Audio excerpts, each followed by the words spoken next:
నిజం లాంటి స్వప్నం ఎలా పట్టి ఆపాలి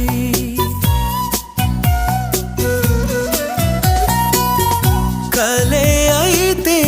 ఆ నిజం ఎలా తట్టుకోవాలి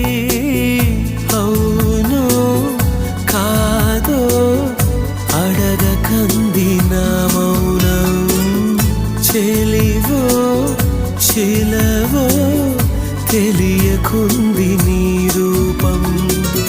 చెలిమి బంధమల్లుకుందే జన్మ ఖైదులా ఎదుట నిలిచింది చూడు